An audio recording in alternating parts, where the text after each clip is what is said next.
오늘 믿음소 헌신의 매를 맞아서 또 나름대로 마음을 들여서 선곡을 또 하셨어요. 사랑합니다 나 예수님. 그냥 선곡한 게 아니고 생각을 하신 거죠. 하나님 앞에 하나님 예수님의 그 사랑의 마음을 고백해야 되겠다라는 마음이 선곡에서도 드러나고 또 찬양하면서 또 이렇게 하시는 그 준비 과정 속에서도 이렇게 느낄 수 있어서 너무 감사했습니다. 하나님이 이 믿음 속의 찬양을 받으시고 기뻐하신 줄로 믿습니다. 우리 하나님 앞에 영광의 박수 한번 올려드리죠. 우리 이렇게 인사하겠습니다. 이것도 은혜요, 저것도 은혜입니다. 이렇게 인사 한번 하시죠. 시작. 이것도 은혜요, 저것도 은혜입니다. 믿으시죠? 그리스도 안에 있는 자, 하나님 안에 있는 자들은 모든 것이 합하여 선을 이루게 되는 줄로 믿습니다.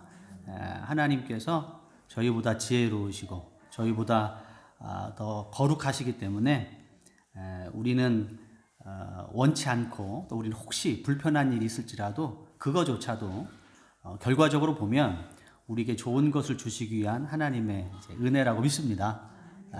우리가 코로나 때문에 지금 굉장히 많이 위축되어져 있고 저희가 많이 좀 두려운 마음도 걱정되는 마음도 있습니다만은 될 수 있으면 조심해서 저희가 뭐 우리 교회 여러분들의 가정이 그런 일이 없었으면 좋겠습니다만은 또 이와 같은 그 상황 속에서 매번마다 우리가 피해갈 수 없어요. 또 그런 일이 혹시 있더라도 그거조차도 새로운 일상이다 라고 생각하고 하나님의 은혜요 하나님의 인도하심이라고 믿으시고 어떤 상황이든지 간에 제가 조심히 해야 되겠습니다만은 그럼에도 불구하고 어떤 상황이 닥치든지 간에 낙심하지 말고 우리가 하나님의 은혜에 감사하는 열방교회 성도 되시기를 축원의 말씀을 드립니다. 아멘. 다시 한번 옆 사람 뒷사람 이것도 은혜요 저것도 은혜입니다. 시작. 이것도 은혜요 저것도 은혜입니다. 아멘. 그리스도인들의 신앙 현실은 사단과 사단의 하수인들, 바다와 땅에서 올라오는 이 짐승들의 최후의 발악을 통과해야 되는 것이 저와 여러분들의 신앙의 현실입니다. 그래서 결코 쉽지만은 않죠. 성령께서 그래서 요한계시록 지금 14장을 보고 있습니다만은 이 14장의 위치가 사단과 그의 하수인들의 최후의 발악을 통과하는 이 어려운 영적인 전쟁을 수행하고 있는 저와 여러분들에게 주시는 위로와 격려의 말씀이 요한계시록 14장이 되겠습니다. 성령께서 주시는 위로의 첫 번째 말씀은 그리스도인들의 영광스러운 신분이었죠. 이게 시온산에 서 있는 그리스도인들의 모습으로 이제 아빠랑 가서 놀아요.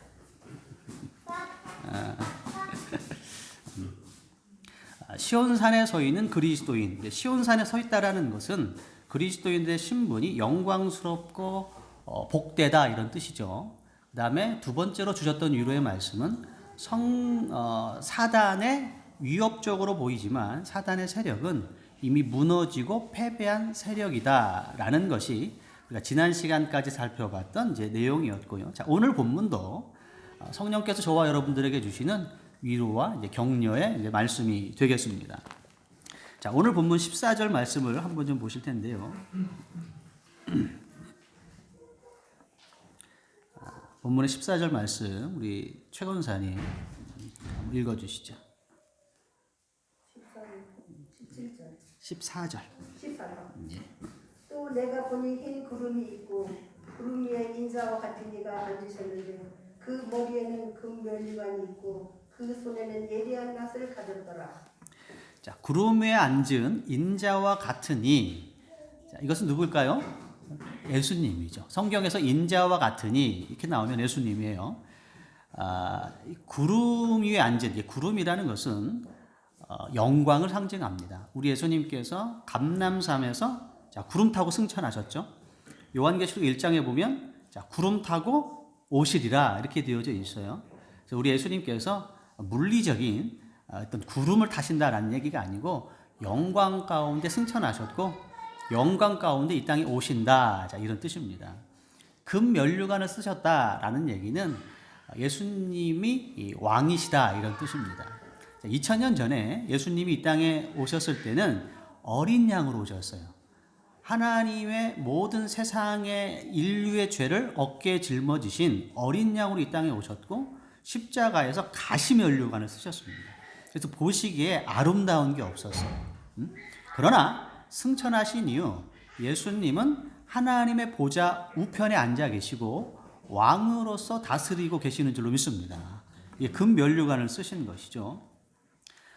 이 예수님께서 손에 예리한 낫을 드셨고 또 다른 천사도 역시 예리한 낫을 들었는데 오늘 저와 여러분들이 주목하고 저희가 좀 추적해 가야 되는 내용은 예수님의 손과 이 또 다른 천사의 손에 들린 이 예리한 낫이 극명하게 쓰임이 용도가 차이가 나는 부분들을 오늘 저희가 좀 살펴봐야 되는 주제가 되는 겁니다. 예수님의 손에 들린 낫이 이렇게 쓰이고 있어요. 15절과 16절 말씀 우리 권사님 한번 읽어주시죠. 또 다른 천사가 성전으로부터 나와 구름 위에 앉은 이를 향하여 큰 음성으로 외쳐 이르되 당신의 낫을 휘둘러 거두소서 땅의 곡식이 다 익어 거둘 때가 이르렀음이니이다 하니 구름 위에 앉으시니가 낫을 땅에 휘두르되 땅의 곡식이 거두어지니라. 아멘.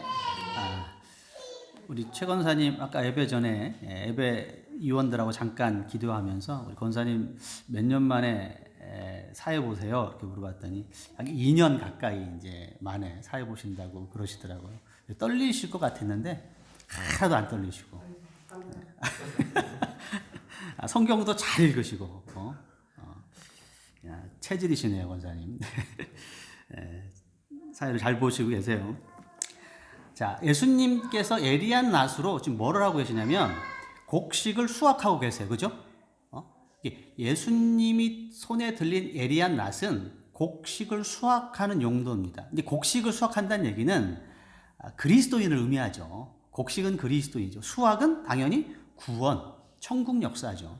예수님의 손에 들린 예리한 낫은 그리스도인들을 구원하시고 보호하시고 인도하시고 하나님의 나라 인도하는 일에 사용하시고 또 다른 천사의 손에 들린 낫은 이렇게 사용되어지고 있어요. 19절로 20절 다시 한번 읽어주시죠.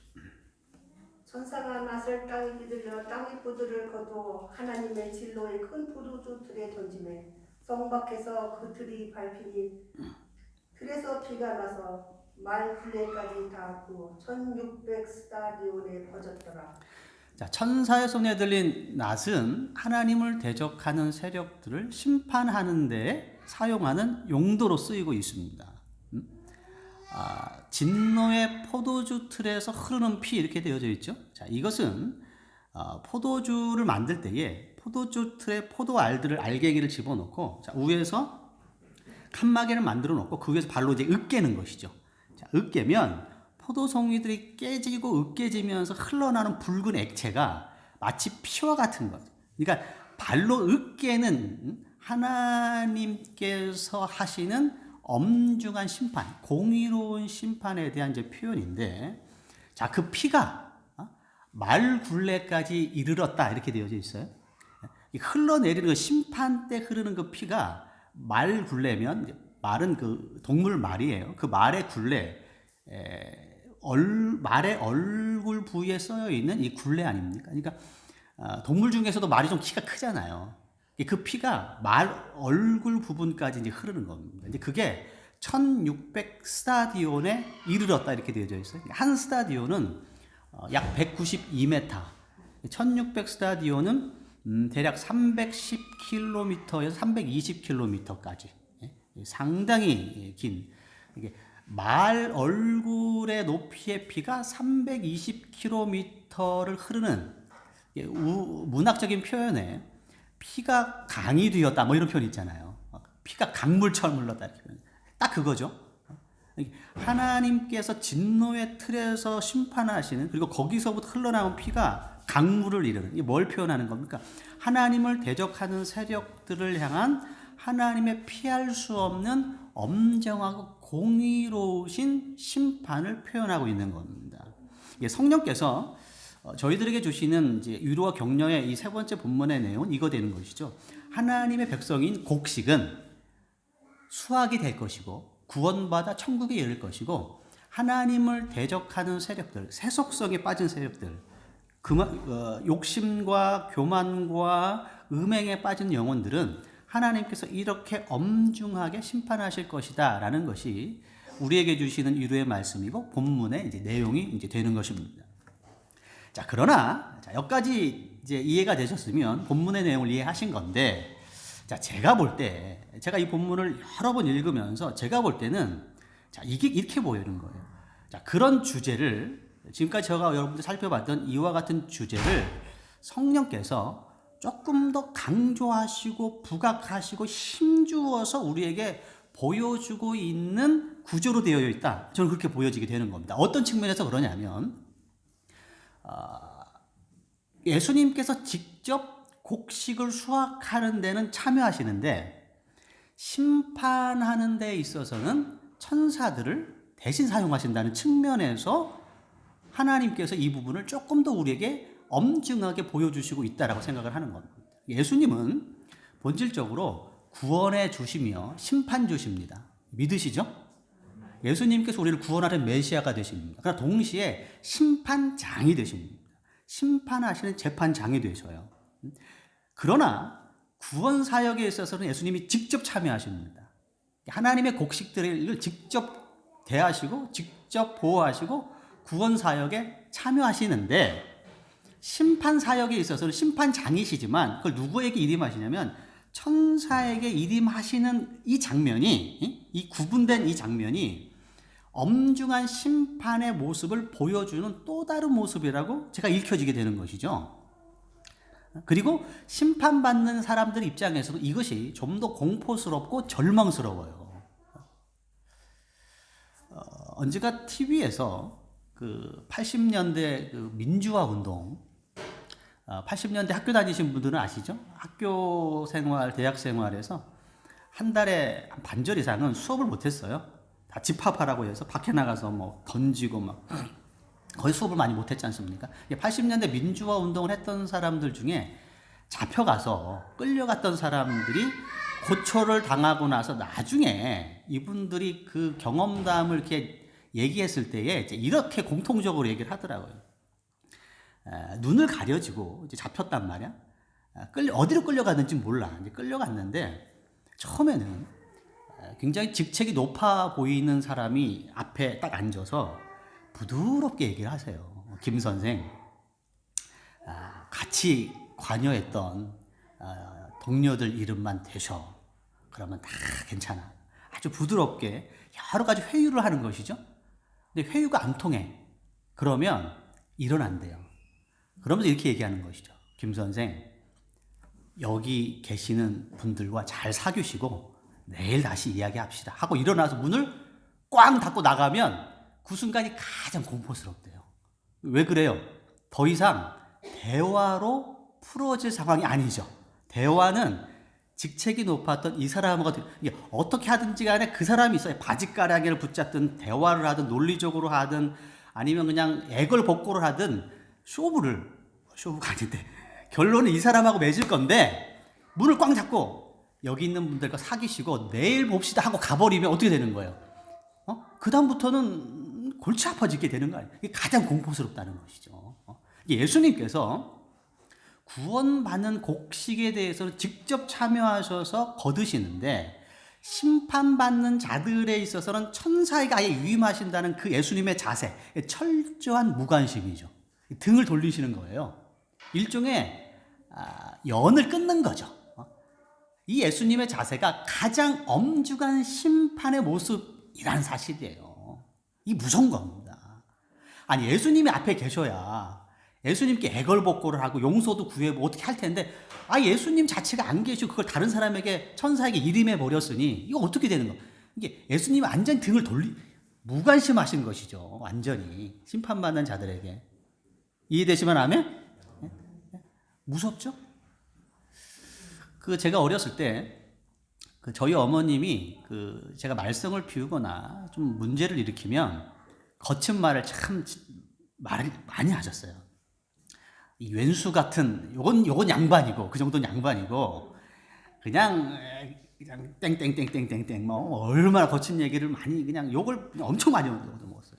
근데 지금 생각해 보니까 그 이해가 될 게 5 자녀를 키우시고 밖에서 일을 그냥 열심히 그냥 몸을 부서져 일하시고 집에 들어오시면 쉬시는 게 아니잖아요. 그 당시 70년대, 60년대, 80년대 어머님들 집에 오시면 다 집안 살림 하시죠. 음식 만들죠. 피곤할 거 아니에요. 근데 자식 새끼가 이 문제를 일으키면 스트레스가 이게 다 이 거친 말이 나올 수밖에 없는 거예요. 거친 말이. 그 당시 사셨던 어머님들 삶의 애환이죠. 참. 근데 거친 말 막 쏟아시면서 그리고 나서도 하시면서 부엌에 나가셔서 꼭 밥은 챙겨줘요. 이거라도 먹으라 하면서 이제 주신다는 말이죠. 밥을 챙겨주는 한 소망이 있는 겁니다. 아직도 우리 부모님이에요. 근데 만약 어머니 그런 분은 안 계십니다만은 욕을 바가지로 먹게 해놓고 밥도 안 챙겨준다. 그럼 이거 정말 심각한 거 아니에요. 이게 예수님께서 구원받지 못하는 심판받은 자들을 아예 등을 돌리시고 아예 외면하신다는 것은 그 자체가 가장 큰 심판이 되는 겁니다. 가장 무서우게 되는 겁니다. 아멘? 자, 또 다른 여기에 대한 병행 복문을 한번 좀 찾아보면서 좀 한 번 더 보겠습니다. 마태복음 13장을 보시면 자, 이 내용이 반복되어져 등장하죠. 마태복음 13장.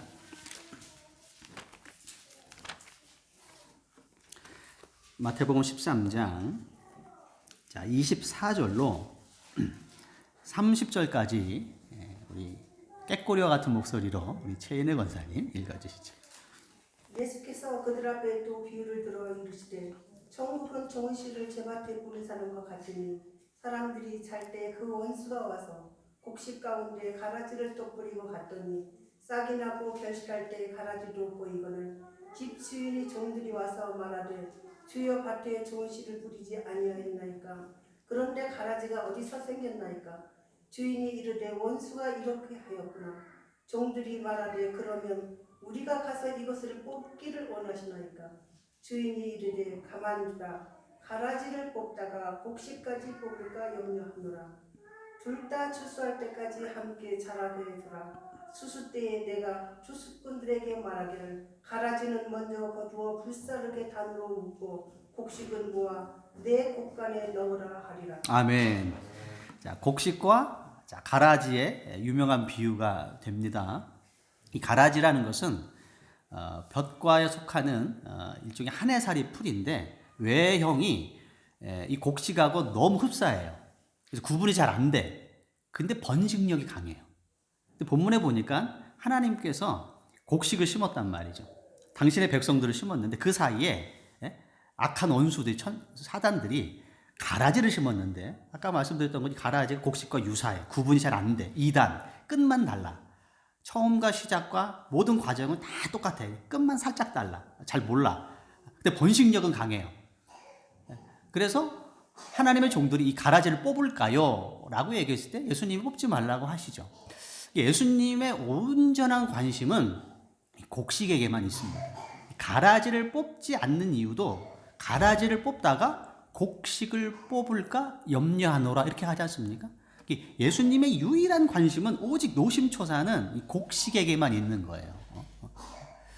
근데 놀라운 사실은 나중에 추수 때가 되면 가장 먼저 땅이 마른답니다. 저는 농사를 안 지어봤기 때문에 모릅니다만은 가장 먼저 땅이 마른데요. 굉장히 다 마르고 두 번째는 가라지를 포함한 잡초들이 마른다는 거예요. 그런데 반대로 곡식은 누렇게 익어간답니다. 그거를 성경은 밭이 휘어졌다 이렇게 표현하는 것이죠. 땅과 잡초는 완전히 바싹 말랐는데 곡식은 풍성하게 누렇게 익어가는데 밭이 휘어진 때 그때가 추수할 때입니다. 가라지와 곡식이 확연히 구분되는 게 실수할 수 없는 거예요. 가라지를 뽑다가 곡식을 뽑을 염려가 너무 분명하게 구분되니까 자 그때 되면 가라지를 뽑아서 천사들을 시켜서 묶어 불사르게 내어주고 할렐루야. 곡식은 모아서 내 곡간에 드린다. 할렐루야. 그죠? 하나님을 대적하는 영혼들 완전히 묶어가지고 불못에 던져서 영원한 심판을 처하게 하고, 하나님의 곡식들, 하나님의 백성들은 곡간, 하나님의 천국이죠. 하나님이 영원한 나라에 이르게 하신다라는 말씀입니다. 자, 그런데 추수 때까지, 자, 생각해보세요. 가라지 입장에서 생각해보세요. 가라지 입장에서 볼 때는 가라지 이렇게 생각할 수 있어요. 야, 내가 뽑히지 않고 추수 때까지 함께 자라는 걸 보니까, 야, 내가 행복하구나. 내가 성공하고 있구나. 내가 지혜롭게 행하고 있나 보구나. 내가 잘 속이고 있나 보구나. 라고 생각하지 않았겠습니까? 왜 손을 안 대니까. 그런데 돌아보면 이 자체는 예수님께서 가라지를 방치하신 거죠. 추수 때까지 함께 자라게 두라. 왜요? 가라지와 곡식이 완전히 익어서 스스로의 모습이 드러낼 때까지 방치하시는 거예요. 가라지에게 기회를 주시는 게 아니고 무관심하시고 외면하시고 일종의 등을 돌리시는 것이죠. 방치하시는 거예요. 언제까지? 가라지는 가라지의 모습, 곡식은 곡식의 모습으로 완전히 익을 때까지 기다리시게 되는 것이죠. 이게 심판입니다. 이게 우리는 신앙생활하면서 안 믿는 사람을, 또 범죄하는 사람들을 하나님이 정말 등장하셔서 어떻게 좀 눈에 보이게 심판하시면 그러면 좋겠죠. 그러나 더 엄중하고 본질적인 심판은 예수 그리스도께 그들을 방치하는 거예요. 무관심하신 거. 이게 가장 큰 엄중한 심판이 되는 겁니다. 하나님은 모든 사람들이 구원받기를 기뻐하시는 줄로 믿습니다. 그래서 모든 사람들에게 놀랄 만한 기회와 인내와 관용을 베풀어 주세요. 하나님은 누구든지 심판받는 걸 원하시지 않으셔. 다 구원받기를 원하셔요. 그래서 기회를 주시는 것이죠. 마태복음에서도 하나님께서는 해를 악인과 선인에게 주시고 비를 의로운 자와 불의한 자에게 주신다 말씀하셨단 말이죠. 모든 사람에게 공평하게 기회를 주신, 놀라운 거 아닙니까? 하나님의 것인데 하나님의 해를 당신의 자녀에게 주시는 것만큼 불신자에게도 동일하게 주시는 것이죠. 비를 의로운 자들에게 주실 뿐만 아니고 불의한 자들에게도 하나도 빠짐없이 공의롭게 주신다. 모든 사람에게 인내하시고 기회를 공평히 주세요. 구원받기를 원해요. 그러나 영원토록 기다리시는 않으십니다. 때가 되면, 추수 때가 되면 가라지와 곡식이 자신의 모습을 완전히 드러나는 순간 하나님은 심판하십니다. 그리고 그 심판은 엄중하시죠. 하나님께서는 절대 그들 관여하지 않습니다. 철저한 외면, 철저한 연을 끊으심, 그렇게 역사하시게 되는 것이죠. 믿으시게 되길 바랍니다. 그때까지 우리가 해야 될 건 뭘까요? 그때까지 우리가 해야 될 것은 둘 다 추수 때까지 함께 자라게 두라, 이 말이에요. 우리가 하는 일 중은 같이 자라는 겁니다. 같이. 이게 쉽지 않죠. 하나님 우리만 사랑해 주시고 진실하고 예수 믿는 사람들은 축복해 주시고 예수 안 믿는 사람들은 어떻게 좀 하나님 벌을 주셨으면 좋겠는데, 아니에요. 둘 다 자라게 두라. 해를 악인과 선인에게 주시고 비를 의로운 자와 불의한 자에게 같이 주시는 이 역사를 우리가 살아내야 된다는 것이죠. 어려운 거 아닙니까? 이게 힘든 거잖아요. 그러나 이게 하나님의 뜻이에요. 둘 다 자라게 두라 이겁니다. 왜 그럴까요? 가라지는 가라지의 모습으로 익어갈 것이며 또 하나는 그것이 우리에게 유익이 되기 때문에 그렇습니다. 어렵고 힘든 일, 시험과 갈등, 또 여러 가지 가라지의 공격, 이 모든 것들이 우리에게는 없었으면 좋겠다고 생각하지만 아니, 전체적인 측면에서 볼 때는 우리에게 유익이 되며 우리가 곡식으로서 자라가고 성장해가고 익어가는데 도움이 되기 때문에 둘 다 자라게 두시게 되는 겁니다. 사랑하는 성도 여러분, 여러분들은 하나님께서 역사하실 때까지 인내심을 가지시고 여러분의 상황과 여러분 환경이 어떠하든지 간에 하나님을 믿으시고 믿음으로 좌로나 우로나 치우치지 마시고 성장해 가시기를 바랍니다. 그럼 여러분은 하나님의 곡간에 들어가게 되실 줄로 믿습니다. 그러나 가라지는 진노의 포도주 틀에 밟히게 될 것입니다. 그리고 반드시 자기의 모습을 드러나게 되어져 있어요. 저는 엄중하게 이걸 깨닫습니다. 제가 신앙생활하고 목회하면서 발견한 사실 중에 하나가 이겁니다. 가라지는 가라지로서 드러나게 되어져 있어요. 곡식은 반드시 누렇게 있게 되어져 있습니다. 공의로우신 분이죠. 여러분이 어떤 삶을 사실지, 어떤 하나님의 음성에 순종하실지 스스로 판단하셔서 지혜롭게 사셔서 하나님의 곳간에 다 들어가시는 여러분 되시길 주의 이름으로 축원의 말씀을 드리겠습니다. 기도합니다. 하나님 감사합니다. 저희들을 사랑하시다 저희들을 구원하시고 영원한 하나님의 나라에 들어가도록 예비하신 주님, 저희가 그 날까지 하나님 세상의 그 어떤 불의와 또 억울함과 또 핍박이 있을지라도 저희가 함께 자라게 두라라고 말씀하신 주님의 말씀을 믿고 인내하며 살아가는 저희들 될 수 있도록 역사하여 주옵소서. 반드시 곳간에 들어가게 될 줄로 믿습니다. 하나님의 놀라우신 은혜와 축복을 경험하게 될 줄로 믿습니다. 믿음을 가지고 소망을 가지고 승리하는 열방교회 성도들 될 수 있도록 역사하여 주옵소서. 예수님의 이름으로 기도합니다. 아멘.